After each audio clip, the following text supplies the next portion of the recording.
Welcome to Paranormal Heart Podcast with host Kat Ward.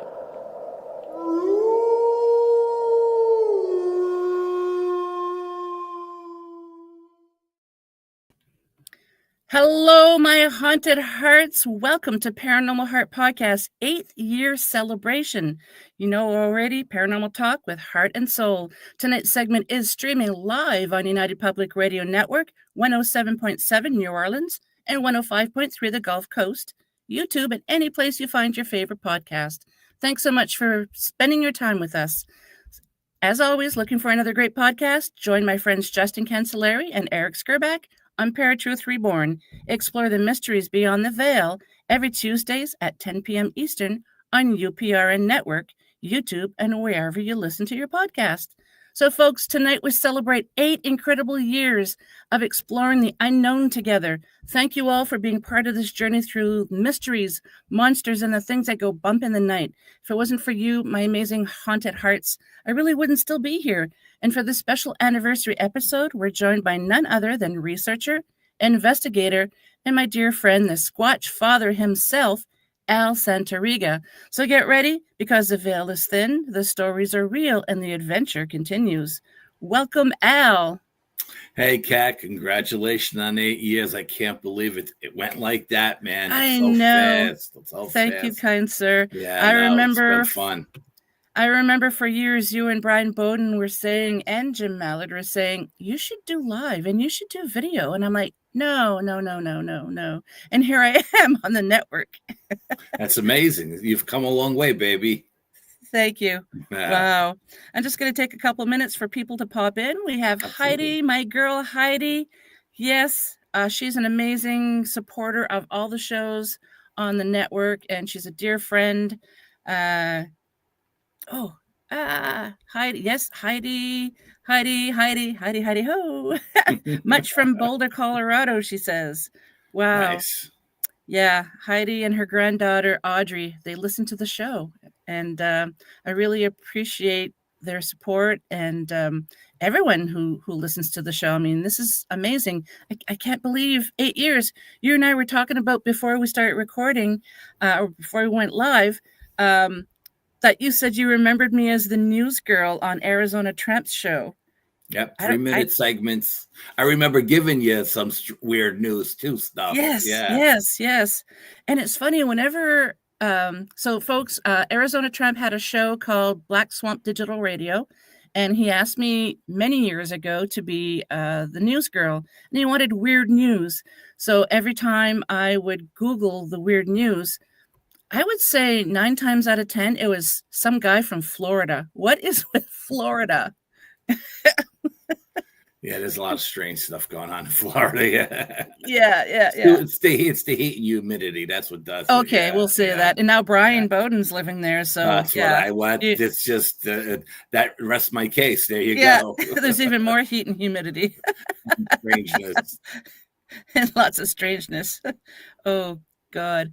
Yeah, I mean, when I first met you, I had heard you and Brian on Jim Mallard's show, The Mallard Report, so many years ago, and that's when I was a fan of the show, fan of you guys. I'm like, these guys are great, and they're firecrackers, and especially that Brian Bowden, he's hilarious. Oh yeah, Brian missed his calling. He should have been a stand-up comedian, absolutely. Hey, he still can. He could be like the traveling paranormal comedian. Absolutely. Yeah.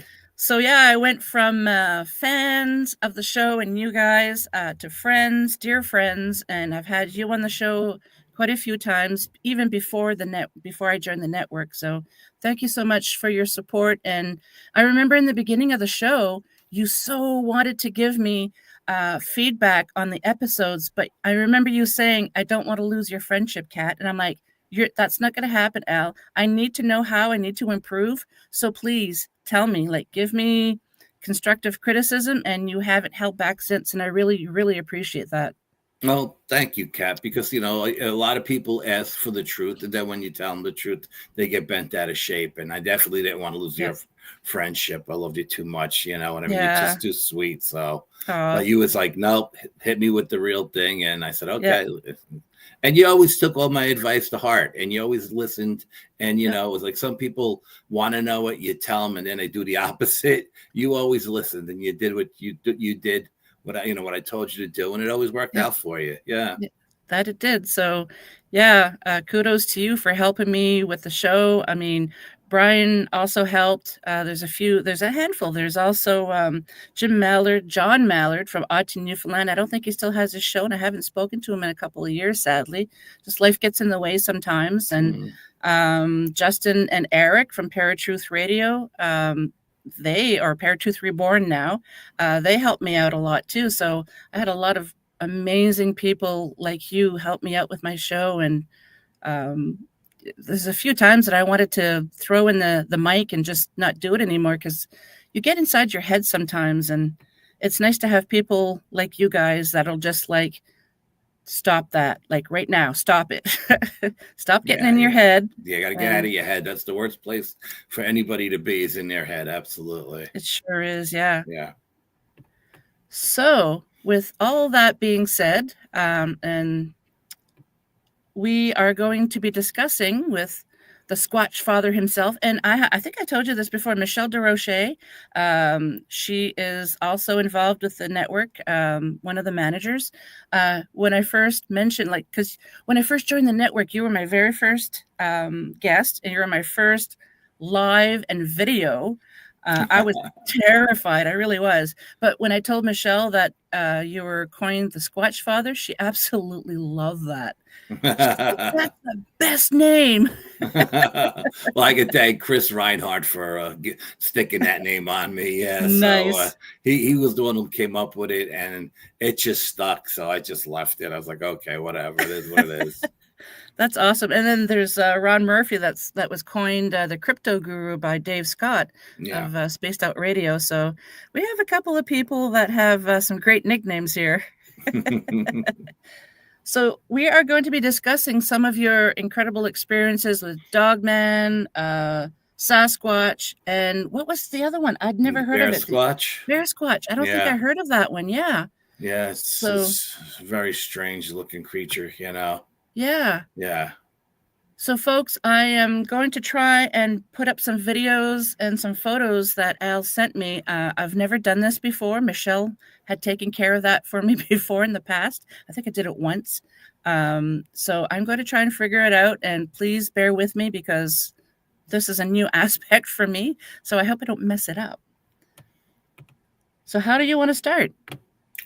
Wherever you want to start, I'm easy. Whatever, just pull something up and we'll go from there. Okay, well, let's try. God, I hope this works. Share screen. Windows. Let us try this one. Share. Okay, can anybody... Oh, wait. There we go. So this one was the invisible helicopter. Yes, the invisible helicopter. I apologize. I can't make that bigger. That's okay. Can you make it louder? Because you should be able to, able to hear the. Okay, I'm going to start. I'm going to start it again, and I think I can make it bigger. Okay, awesome. Because I am sharing the screen, so. Yeah, you know what? The helicopter is invisible, so it doesn't matter. But it's just the sound. Yeah, I'm not hearing it. But yeah, just for a little backstory, my cousin Sean and I have been to the sacred site 2 or 3 times, and it seems like every time we get there, within minutes, a helicopter shows up. Now, I like to do day-night stuff, and a helicopter shows up both times. It'll show up once during the day like it is here. You should be able to hear the propeller, and then it'll come back at night. Now, the strange thing about this invisible helicopter is that when it came back at night, I hit it with a laser beam, saying, okay, at some point, the beam has got to stop, right? It can't go to infinity because it's got to hit the helicopter. Right. No matter where I put the beam in the sky. And this helicopter was just above the tree level. So all the leaves and everything around us were flying all over the place at night. And no matter where I put the laser, it never stopped. It always went to infinity. So I never hit anything. So it's just mind blowing to me that, I thought, all right, I'll find this thing. It may be invisible, but I'll find it with the laser. Couldn't find it. I don't know where it was. I don't know why the laser didn't stop when it hit it. It sounded like it was directly above us. And I believe that every time it came over us, it did something to our technology. It wiped out our digital voice recorders a couple of times, 2 or 3 times. We were there. It was always an error or something like that on the digital voice recorder, and things we should have captured were never on there, or it scrambled all the recordings. And I got recordings on that thing for 15 years, and try to find something with 15 years worth of recordings on it. It's impossible. But it's just crazy. I mean, that particular day I was sharp enough to say, you know what, I'm going to get my phone. All of our gear was still in our bag as we had just gotten there. Now, I don't know if the government has come into this location and put sensors on the ground. And every time we get there,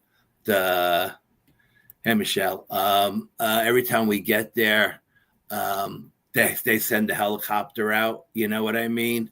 But it seems like recently, the last 2 years or so, that as soon as we get there, a helicopter shows up. And this never happened before, ever. But now all of a sudden it seems like it happens every time we go out. But that was just the gist of the invisible helicopter stuff. Yeah, and I'm sorry that the audience couldn't hear the audio in that video, but you can hear the helicopter and you talking, and you're panning all over the place, and there's no chopper. So that was nowhere to be found. Yeah. Yeah. Oh, the next one, I really wish I could figure out how to play the audio because it's the Dogman howl. Yeah, but remember, this is the one I told you about my cousin dropping the F-bomb in. Yeah. So maybe it's a good thing. Yeah. Because I don't want to get flagged.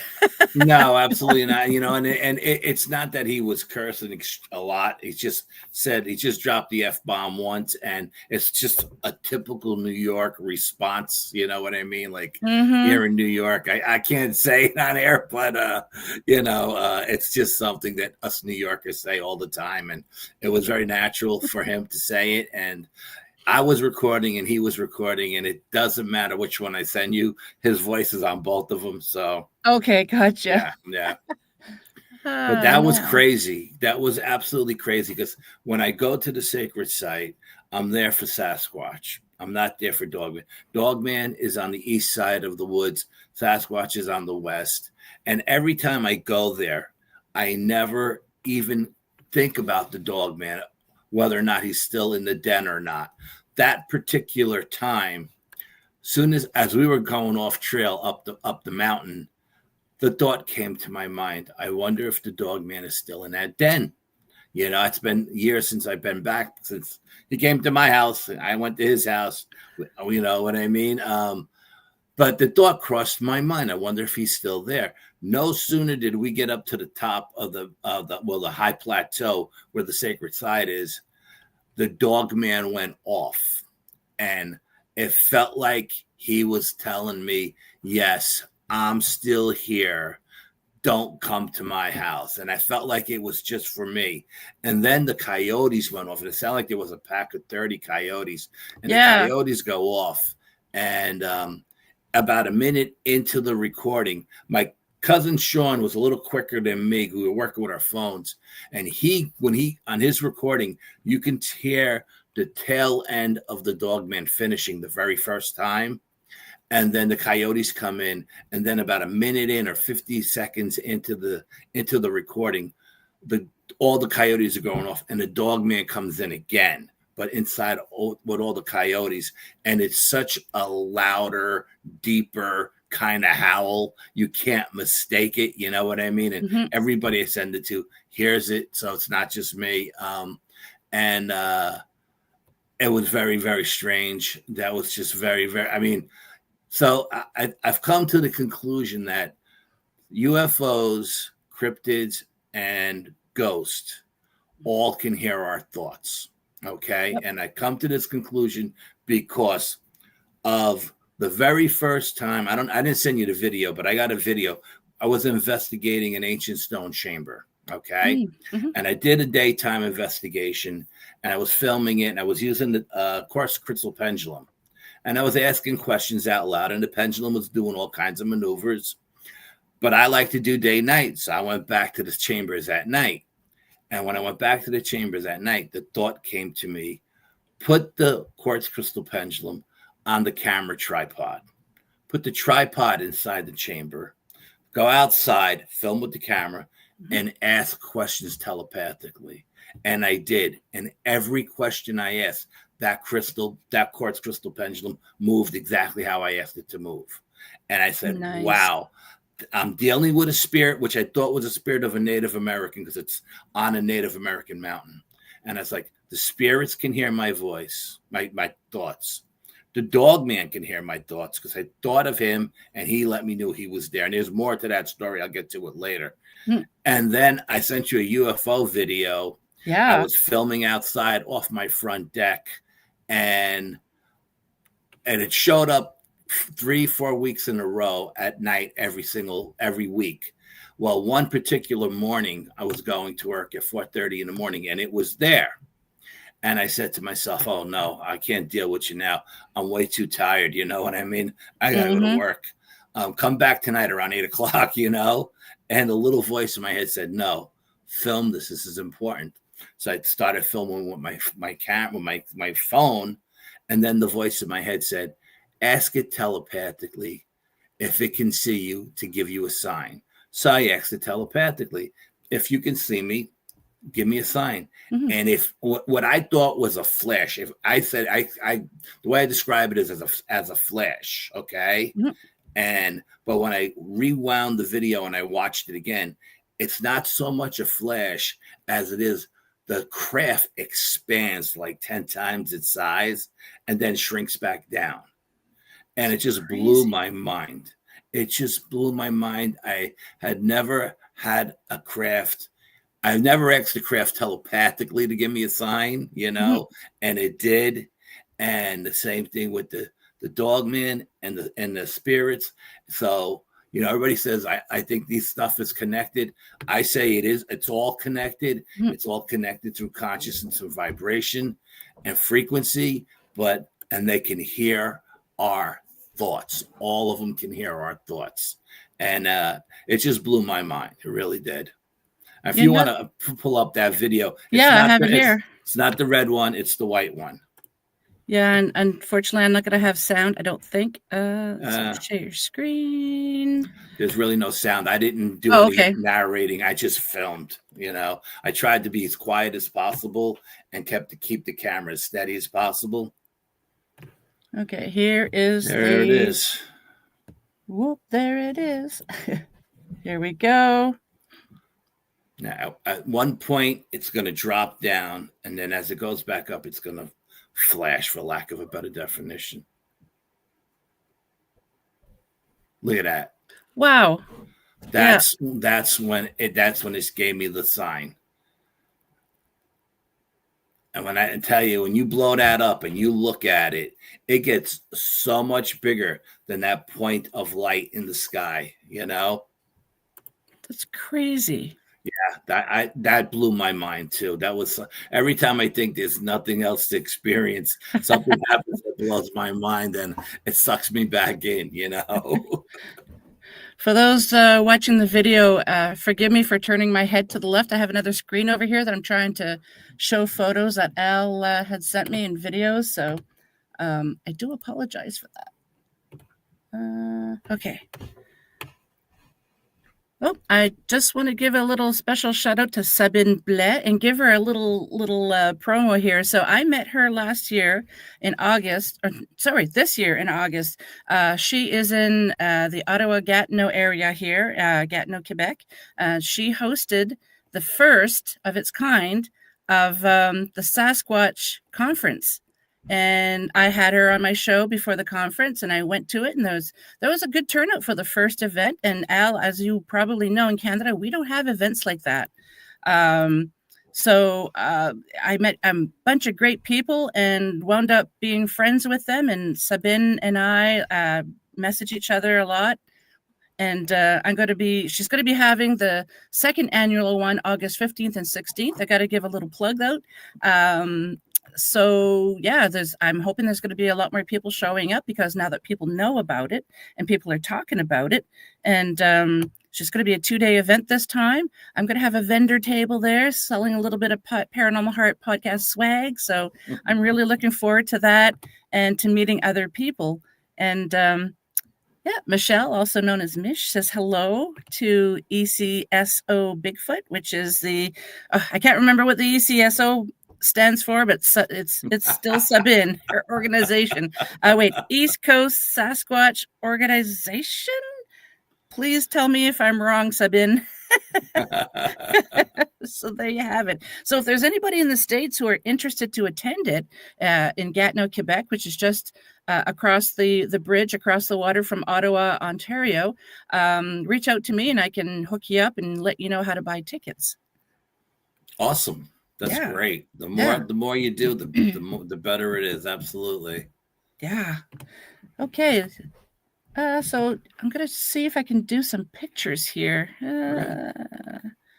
Which one do you want me to start? I got the UFO still shot. Oh, yeah. Once you showed it, because it's funny, because that UFO is so strange. Oh, hang on. Yeah, it's really is strange. Hang on here. Share screen. I think I'm getting the hang of this. Awesome. Booyah. And put that in. So that is the UFO. Yeah, that's the still shot. Yeah. Now, let me explain something. In the other video I sent you, the way I described the red UFO, it looks like a germ underneath the microscope to me. Okay. Yeah. And it's spinning, I think, counterclockwise. Okay.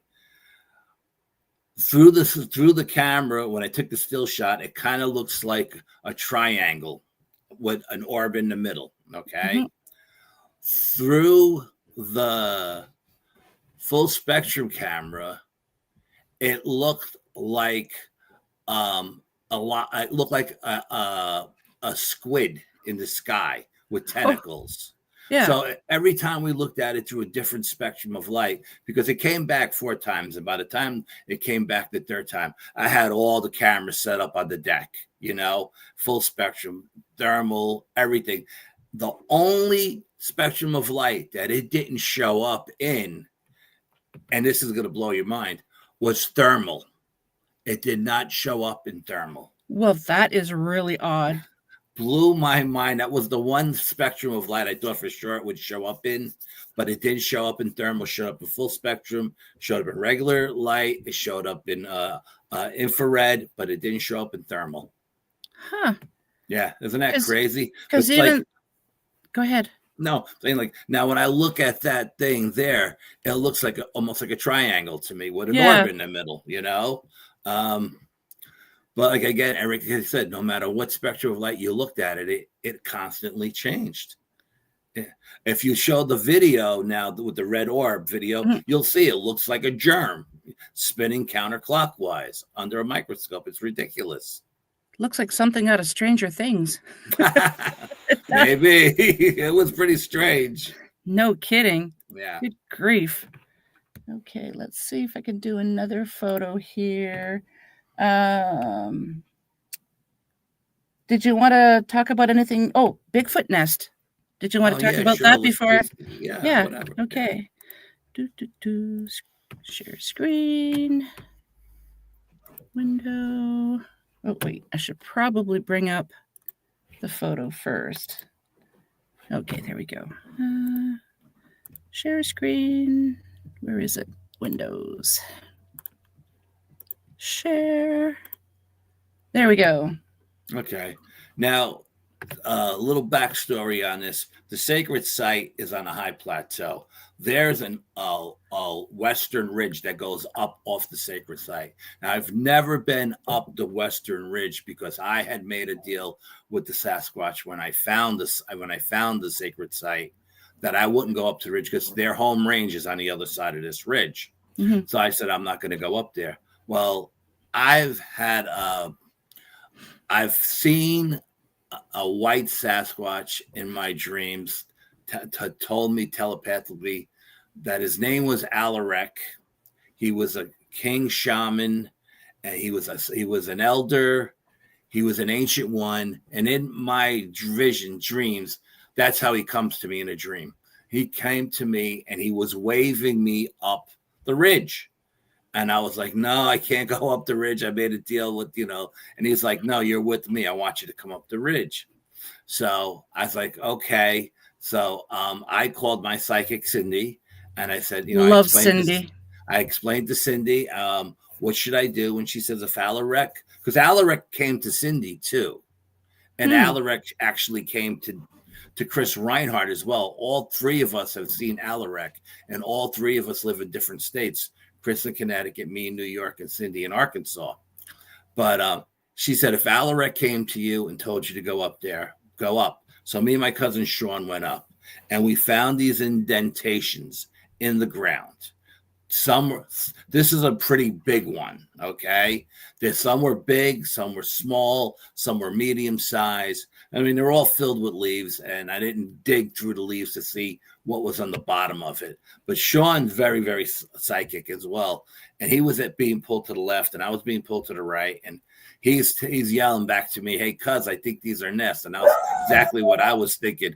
These are Bigfoot nests, because I've seen the nest where it's just a bunch of stick structures put together. I've been in those. I've been in the teepees, but I have never found these round ones. I found the ones that look like an eagle's nest on the ground or something like that. But as we're looking at these things and we're taking it, I don't know if I sent you a bunch of pictures, because I took a lot of pictures too, because I said, listen, I want to show a lot of different angles so people just don't think there was a tree here that fell down and left this giant hole, or there was a giant rock there that rolled down off the cliff and down into the sacred site. So I wanted to debunk a lot of, and if anything, anybody had anything to say about it.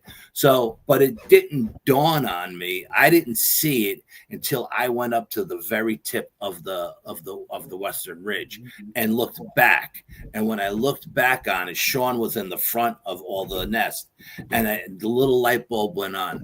They're set up strategically like foxholes in the military. All these nests are lined up, but not one is blocking the view of the one in front of it or the one behind it. And there could be a Sasquatch sitting in these things looking down over the ridge, watching us down at the sacred site. And if we looked up, all it had to do was lay down, and we would have never seen it, But they were very, very strategically set up. And that's what really set the alarm bells off for me, that these weren't just holes all over the top of this mountain, that these were nests, and they were set up strategically. Very, very strange. Absolutely. Yeah, I think you had only sent me the one. That's it? I only sent you one? Oh, I'm sorry. I think so, yeah. No, it's okay. Wow, that's... So, folks, Al and his compadre, Brian Bowden, you guys have always had such encounters with pretty much everything, like ghost, Bigfoot, dogman, UFOs, like you name it, orbs. It's just crazy. I mean... I'm still waiting for stuff like that, but again, I don't go out looking for them like you guys did. Yeah, well, I mean, Brian and I, ever since Brian moved to Florida, we don't go out anymore. But yeah, it's too bad. We definitely have an energy.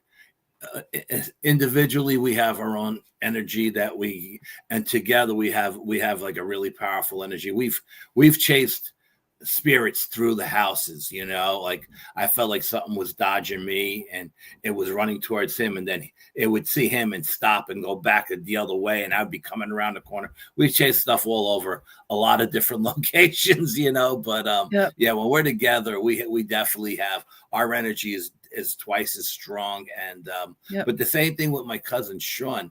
Being with my cousin Sean, the very first time I was with him, not knowing what he's going to, how he's going to experience it. We were up at the sacred site, and we had all kinds of crazy stuff going. Way too much to get into here, but I felt fear start to rise up in him. I felt it rise Brian? up in no, your Sean. cousin Sean, yeah. And I felt it coming up his legs. I felt it, and this fear coming. And I was just about to turn to him to tell him, Sean, push it out. Don't let this overtake you. Mm-hmm. And before I could even open my mouth, he had already pushed it out. Oh, good for him. And I said to myself, wow, this is very impressive for a 20-year-old kid. Experience everything what we've experienced. Okay. Mm-hmm. Now I'll talk about the bear squatch at this point. Yeah. Cindy called us and said, I see something that looks like a bear squatch. It's got a head of a bear, but it's built like a Sasquatch. She goes, it's very, very dangerous. It's not from our realm. It's going to come through tonight. You got to understand, the night we went out, there was it was 1% of the moon, but there was I think there was a lunar eclipse that day, and then 1% of the moon that night. I like to go out on nights where there's a celestial events happening or just strange stuff in general, because most of my stuff now gathers around frequencies and stuff like that, and vibrations and stuff like that, because I like to incorporate stuff to change different frequencies and change the readings. I do like 250 readings every time I go out, and I do it like 10 times because I'm always incorporating stuff in to see how everything changes, all the readings change. Yep. So we're sitting there and we got glow sticks, different color glow sticks set up all around us. Yeah. And directly in front of me is one yellow glow stick. Now, the pack of glow sticks only had one of each color in it. Mm-hmm. So we're sitting there, and I'm looking about 50 yards away in the darkness, and I'm seeing something, but it's not quite computing. So then the little light bulb goes off, and I says, why am I seeing 3 yellow glow sticks in front of me? That doesn't make any sense. So I call Sean over. I said, Sean, what do you see over there? I'm not going to, I always ask people what they see, because I want to see if they're seeing the same thing I see. Yep. Mm-hmm. And he says, I see 3 yellow glow sticks. I said, explain to me how there's 3 yellow glow sticks over there when there was only 1 yellow glow stick in the pack. And he was like, oh, yeah, wow, that's strange. So now we're not thinking about the bear squatch at this point, because we've had a lot of stuff happening to us over the time we've been there. And this place, it really messes with your head, the energy at this location. So Sean says, well, let's go over and see what it is. Absolutely. Let's go. That's what we're here for. So we get up and we put our headlamps on flood, and we're walking over. And as we're getting closer and closer, now all we have are 18-inch machetes and 10-inch survival knives and bear spray. I don't let anybody carry firearms. And we're getting closer, and as we're getting closer, 2 of the yellow glow sticks blink. Oh, no. And so I stopped Sean, and I said, he goes, what was that? I go, I don't know. Let's change these flood lamps into spots, because now we have very powerful spots. Our spot lamps could go like 700 feet or something like that. They're ridiculous how powerful they are. Yeah, so we turn them into spots, and we look. And as we're looking, we see these 2 yellow glow sticks start to rise, and they're going up and up and up and up and up. And we're looking at it, and we're like, what are we looking at? And we realize, oh, it's the bear squatch. It looks like a bear, but in a Sasquatch body. Now, this thing, Sean's like, what do we do? I said, well, we back out of here slowly. Let's back out slowly, because Cindy said it was, dangerous. And Sean was there when I called Cindy at the sacred site, and she gave us the rundown. So he heard everything she said, so he knows it's dangerous. And we start to back out, and this thing looks at us, and it has this weird look on its face, like it's scared of us. Maybe he thought we were cyclopses, which is one bright eye. I don't know, but it turns to the left, and it runs north up the western ridge, along the western ridge. And there's a 3-foot wall on the other side, on the west side of the ridge of the sacred site. It's like 3 feet high and 2 feet wide, and it's all stones. It's been there since the Revolutionary War. You know what I mean? And we hear this thing, which we thought jumped over the wall and started taking trees down on the other side. So as this thing is leaving, I say, okay, let's call Cindy. We call Cindy. She says, okay, it's time for you guys to go. So we pack up our bag and we start to hike out of there. Well, apparently it comes back. And as we're walking along the Appalachian Trail, which is like a goat trail, it's very, very sketchy in this location. As we're walking along the trail by a lake, it's a 52-acre lake, a rock gets thrown at us from on top of the mountain, and it goes into the water.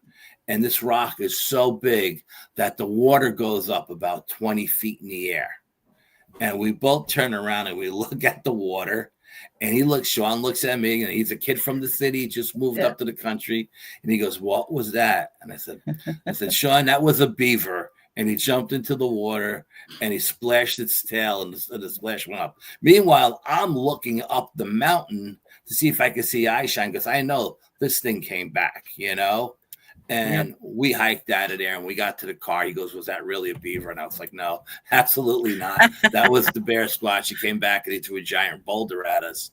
But I sent you a video. So next time we went back, we did a day night thing, and we went over to the western wall. The northern wall, just to see, because I wanted to see all the trees that it sounded like it took down, but it didn't take down the trees. It took down the top of the wall. And this wall has been there for hundreds of years. And Sean's standing in front of it, and I'm filming and I'm explaining about what happened. So if you want to show that video, yep, I have it ready to go. How thick that wall is, and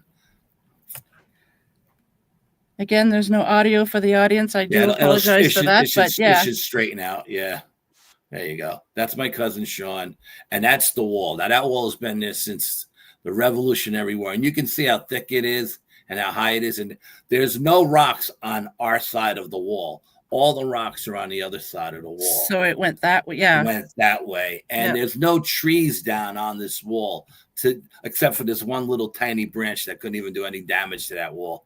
To show that maybe a tree fell down and took the wall out. No, there's no trees anywhere around there. Big enough trees. Yeah, no. I mean, that was just, I was trying to show you on both sides of the wall. That's about like a 10-foot space too. So when it jumped over the wall, it must have hit with its feet, hit the top of it. Yeah. And it took down quite a bit of wall, believe me. And those stones are big. And I'm showing you, there's no down trees anywhere, And just amazing stuff, because we could have never seen that night because it was so dark, and we weren't going to actually go looking for it once it ran off. We went the other way, it was time. Once Cindy says it's time to get out of there, we get out of it. We get out of Dodge. Yep. Yeah. Yeah, that's crazy. I mean, I've jumped over things and hooked it with a foot and tumbled, so. Yeah. Wow, but that's crazy. But that night when we heard the sound, it sounded like he was knocking down all the trees, not like it was stones going over, but that was the only damage there, the stones. And that's the western ridge. You see how high it goes up. Yeah. Wow. Yeah, it's pretty wild stuff. Absolutely. Indeed. Okay. Let's see what else. Get rid of that. Okay. So you sent me 2 pictures of Geiger counters. Oh, yeah. Okay. Yeah. Well, I went there once. I took Chris Reinhardt there with me one time. Chris is from Connecticut. He's a Bigfooter out of Connecticut. And he does a podcast called Real American Monsters. And we had a very strange encounter there. There was some kind of wispy, smoky thing flying around up in the sky, and then it flew up into the trees, and Chris got cold to the core and he couldn't get warm, and we had to leave because he just couldn't get warm. It was still daytime out, I was sitting there in a down vest sweating, and he had a heavy hunting jacket on and his teeth were chattering, So I was like, okay, let's just go, there's no, because I wanted to be there day and night, but something had attached to him. And so Chris said to me when I was going with Sean, do me a favor, take your Geiger counter. and read the Geiger counter, do a reading at base camp, because that's where we were at base camp, and see if there's any radiation there. And then when you go up to the top of the ridge, do a reading up on the ridge and see if there's any radiation up there. Because we know when the portals open up, the radiation level goes through the roof. Mm-hmm. So I did 2 readings with my Geiger counter, one at base camp and one at top of the ridge. And the radiation was so low, it's just ground radiation. It wasn't dangerous at all. It was very, very mild. And nothing ever opened up that night. We've never, the Geiger counter never went crazy, And I've been to this location at times where, like I said, there's a 52-acre lake there. And there was a time where I was standing in the mouth of the lake with my Geiger counter, and the wind was blowing towards me. Then I went to the east side of the lake, and the wind was blowing towards me. Then I went to the north side of the lake, and the wind was blowing towards me. And I went to the west side of the lake, and the wind was blowing towards me. And I was like, explain to me how the wind follows me all the way around this lake. This doesn't make any sense. Even the wind was a SquatchFather.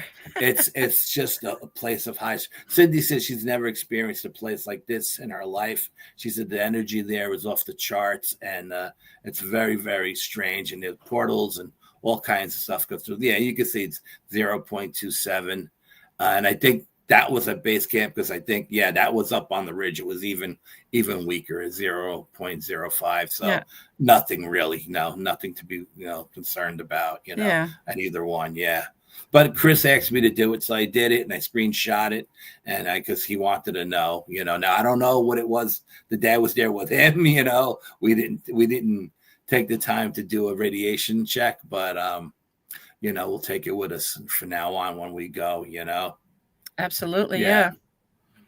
My daughter collects stones, like crystals and stuff like that, and my husband one year bought her things from the periodic table. Mm-hmm. And then he bought her a Geiger counter just to make sure that nothing in her collection should not be there. Yes, absolutely. So, I agree. Yeah. So far, so it can be used for very like a wide variety of things. And I don't take souvenirs when I do any investigation, no matter where it is, if it's cryptids, ghosts, or UFO kind of things. I leave everything where I find it. I don't bring anything home with me. I don't take anything from any locations. I've heard too many horror stories, and so that just, if it's very interesting, I'll photograph it, I'll video it, I'll check it with the thermal imager and all kinds of stuff, and I'll hit it with all different kinds of light stuff, like different kind of light spectrum cameras and stuff, but I won't take anything home. Yeah. I think that's very smart, because you hear, especially when people go visit the Mayan temples and people take things from the temple, and then apparently they get a lot of mail of bringing things back and saying, we're really sorry, because they've had some strange things happen. I had a friend of mine. We went to Gettysburg, and they brought home a souvenir, and they had to mail it back to Gettysburg, because ever since they brought it into the house, it was nothing but, dark stuff happening in the house. And she was like, I don't want this here anymore. She's a paranormal investigator. She knows what she's doing. She's got a lot of time under her belt, but she was like, Al, this thing was nothing but dark energy. And she said, ever since she got it out of the house has been nice and calm and relaxed now. That's good. Yeah. And sage advice. So for the audience, if ever you go to places like this, unless it's specifically gifted to you by certain individuals, please don't take things like that as souvenirs. Yeah, souvenirs are a bad idea. Absolutely. Yeah, exactly. Yeah, and I tell a lot of Bigfooters too. I think ghost hunters know to protect themselves when they go into haunted locations, but Bigfooters just think they're going into the woods. And I always tell them, protect yourself spiritually and physically before you go in, because there are more things in the woods than your mind can ever wrap its mind. You could wrap your mind around, and you don't ever want to bring anything home with you or rub something the wrong way or get an attachment of any way, shape, or kind. I said, I sage before I go in. I sage when I come out. I sage my equipment before I go in. I sage my equipment after I leave, because I'm using my equipment to capture evidence, and I don't want anything to get attached to it. And and the same thing with those haunted house those Halloween haunted house places or cemetery tours. Always protect yourself when you go in, because I've heard horror stories about both of those kind of locations where things get attached to people. So please, always don't it's just there for fun. It's a fun night. Yes, it is a fun night, but there's also dark stuff that gets attracted to those locations. So absolutely. Yeah, like you said, you can have all kinds of fun with people that you're with, but you also have to be you have to take all these precautions. Yeah, you have to be vigilant. Absolutely. Yeah. Yep. And when people say that they don't believe that Bigfoot and those things are in the forest because they've never seen it, well, as a kid and when my kids were smaller, we'd often, as a family, go for walks in the forest, and we know there's bear around here, there's deer, there's fox. Those. How many times have we actually seen them? We haven't, but we know they're there. Yes, absolutely. Yeah, and they know we're there long before we could even see them. Yeah. So as a matter of fact, the night we left after the Dogman screamed at me, right? Mm-hmm. We were there. There was a full moon that night, and it was there was a solar eclipse during the day, a full moon night. I happened to be on Halloween, so had all those things going on, all the different energy, and I was all amped up. The full moon really had me amped up. I did not want to leave. I would have stayed there till dawn, but my cousin was getting cold and he wanted to go home. So we're leaving. We hike down off of the high plateau, which is like a mile off trail, straight down to the Appalachian Trail. We get down to the Appalachian Trail, and it's just a small little trail, one person at a time kind of thing. And it's when you come off the high ridge, it leads you to like a little hill. So we get to this hill, then we make a right and we go down the hill towards the lake. And as we're walking along the lake, maybe 50 feet from the top of that little hill where we were just at, the Dogman screams at us again. At this time, it goes right through my cousin Sean, and it goes right through me. And I turn around slowly to look at my cousin Sean, and his eyes are as big as saucers, and he's like, Dogman, and I'm like, yeah, Dogman. So we turn around with our headlamps, because we had him on flood at the time. I said, put him on spot, because if this thing wanted to, it could have jumped down off that little hill onto both of us and took us both out. We turn around with our spotlights on, and we're looking, because I expected to see it standing right there in the middle of the trail, screaming at us. That's where I expected to see it. And it wasn't there. And I was like, well, okay, maybe it jumped down behind a little stone wall that's there. Stone wall we've seen in the video. Mm-hmm. I said, maybe it's jumped down behind that to hide, or it jumped down off the ledge of the mountain, and it's hiding in a little crevice on the mountain. So these are the two things that are going through my mind. And I was telling this experience to someone else, another researcher, and the researcher says, Al, maybe he was standing there and he was just cloaked and you didn't see him. And I was like, that thought never crossed my mind, that it could have been standing there. But as we were turning around with the spots, it went into some kind of invisible clothing kind of device. And it was still there, because when I tell you, it really had no place to go, it didn't make any sense that it wasn't there. It just screamed at us, so much so that you could feel the pressure go through my cousin and me.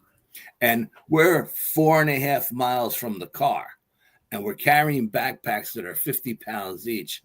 I'm 63 years old. I'm no young buck. Spring chicken. Spring chicken, absolutely. Yeah, young buck, spring chicken.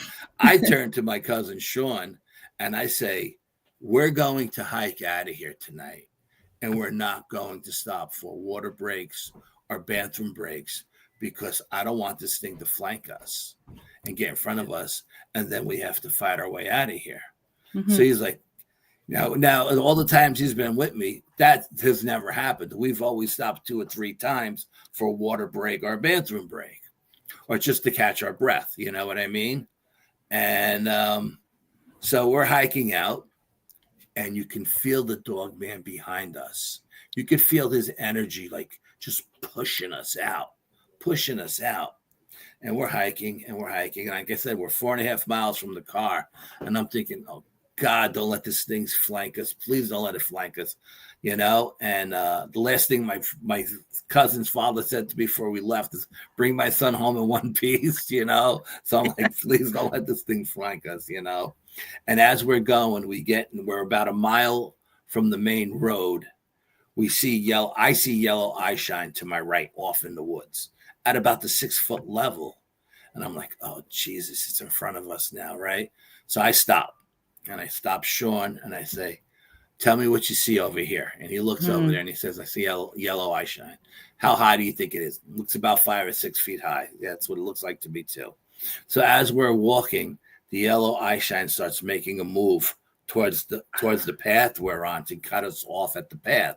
I'm like, oh, Jesus. I go, Sean, pull out your machete. Pulls out his machete. I pull out my machete. And this giant buck comes out of the woods. It's the biggest deer you ever seen in your life. Looks like a moose deer, but we don't have moose deer in New York State, right? Wow. And I'm looking at this thing, and it's looking at us in our eyes. We're looking at it, and it's looking at us. And it's looking at us like it's trying to communicate with us. And we're laughing hysterical because this thing is looking at us like it's trying to tell us something. And we're laughing so hard that we forget about the dog man. Dog man is the furthest thing from our mind because we don't know what we're looking at. So Sean is like, is this how deers act? And I go, absolutely not. They usually hightail it out of there when you get too close. So I said, let's just keep walking and see what happens. And as we're walking, it's just standing there blocking the road. And I'm thinking to myself, this is just after the UFO videos. I'm thinking to myself, is this an alien in front of me? And it's putting the image of a deer in my head, And I'm like, Sean, what are you seeing? And he's describing everything I'm seeing. I was like, but it doesn't make any sense. And then it walks past us and it goes onto the trail on the other side of the path. And as we start to walk past it, it comes back out and it's looking at us. And it's like, you guys are not getting the message. And for some reason, we're not syncing up whatever this thing is. It's so close to me that I can pet it. Okay. That's how close it is. And we don't know what the hell we're dealing with. So eventually it just turns and walks off into the woods. We get to the car. I call Cindy at 3:00 in the morning and wake her up. She's like, why are you calling me at 3:00? And I says, you don't understand. Something crazy just happened. And I explained it to her. And she said it was a guardian of the woods. That's what I was thinking. And it was there to let you pass and to stop the dog man in his tracks. And I'm like, Cindy, yes, this thing was huge. And it had a rack that was humongous. But I don't know if this thing could beat a dog man. You know what I mean? Mm-hmm. And Cindy says, Al, what you were saying may not have been what the dog man was saying. May have showed it to you in a way that it wasn't going to scare you, but it may show non-threatening. Itself to that other thing as maybe a Sasquatch or another dogman. Who knows? She's like, and I was like, yeah, because the dogman did leave once that thing came out of the woods. And we were just like, when we got to the car, we sat in the car for like an hour and just tried to figure this thing out. It was just absolutely nuts. Absolutely crazy. So Mort would like to know what Chris's podcast name is again. Real American Monsters. Okay. He's on Doug Highcheck's network on YouTube. So that incident with the dogman, you weren't as brave as Brian was when he marked his territory right in front of it. Yeah, Brian marked his territory. Yeah, Brian didn't go to the bathroom. When he went to the bathroom, he would have pissed in his pants. Yeah, believe me. And I couldn't get him to get in the car. No, I wasn't scared. Like I wasn't afraid for my life. Mm-hmm. I was just worried about getting my cousin home in one piece. Yeah. You know what I mean? It wasn't like I don't go out with subconscious fear. I won't let that seep into my head, no matter where I go or what I'm doing. Cindy drilled that into me from day one when we started the team. You can't go out with subconscious fear. And she always reads everybody before we go anyway. And so it wasn't fear of losing my life. I've never been out in the woods or in a haunted house or a location where there's a UFO experience where I felt my life was in danger. Never. If I'm at a location and the little voice in my head says it's time for you to leave, it's time for me to leave. You know what I mean? I don't roll that dice on that one. When the voice says I don't know who the voice is, like my guardian angel or what. When the voice says it's time for you to leave, I leave. Very, very rarely I'll roll the dice against that voice, once or twice, and I've been very lucky that nothing bad has happened to me.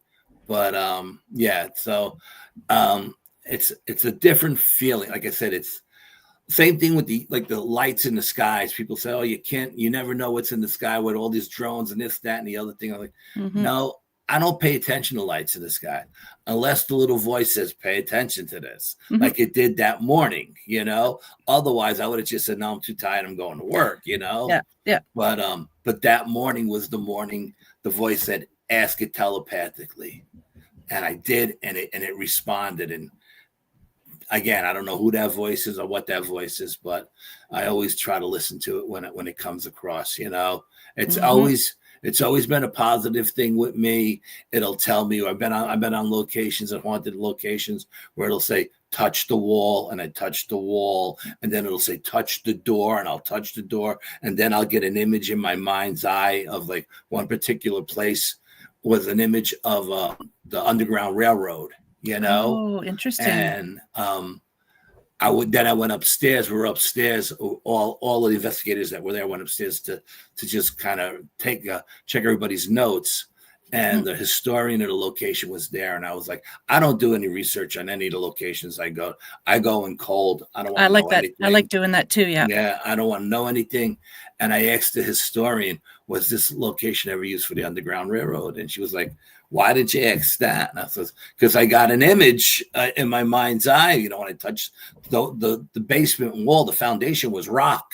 So you get that stone rock theory, and the door on this door was like 8 inches thick. It wasn't just a regular door. It was something from like 100, 200 years ago.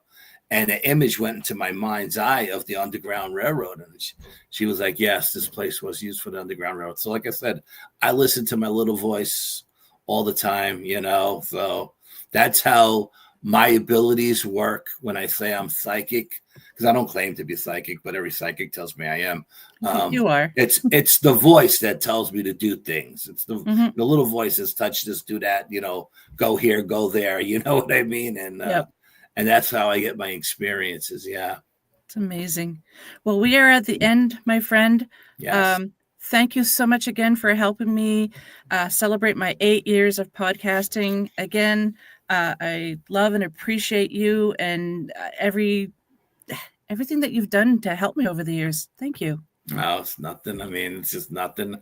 Thank you. Thank you for inviting me in such a special event like tonight. And, I greatly appreciate it. I don't know what I've done to get invited to stuff like this, but thank you anyway. And anytime, Kat, anytime you want me, you got me. We're getting ready to do an investigation in a haunted house.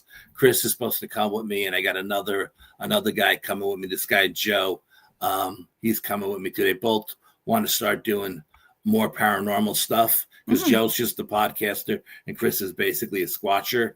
So now they both want to start incorporating paranormal stuff. So I had a house come up that's crazy haunted, and so we're going to do an investigation, and then we're going to do a cleansing, and hopefully that will resolve the haunting. But crazy, the homeowner sent me videos. I'll send you a couple of videos. Yeah, crazy stuff going on there.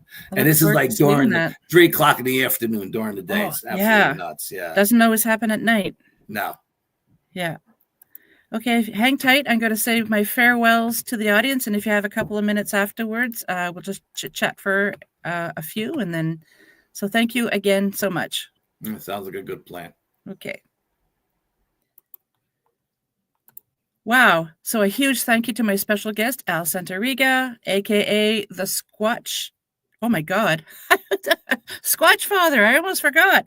And to you, my wonderful audience, for tuning in. I also want to thank UPRN 107.7 New Orleans and 105.3 the Gulf Coast for carrying the show. If you enjoyed tonight's episode, please like, share, subscribe, comment. It truly does mean the world to me. And if you want to be on the show, or you have any comments, you have guest ideas, drop me an email at paranormalheart13@gmail.com. Until we meet again, my haunted hearts, take care of yourselves and each other, sending you all much love.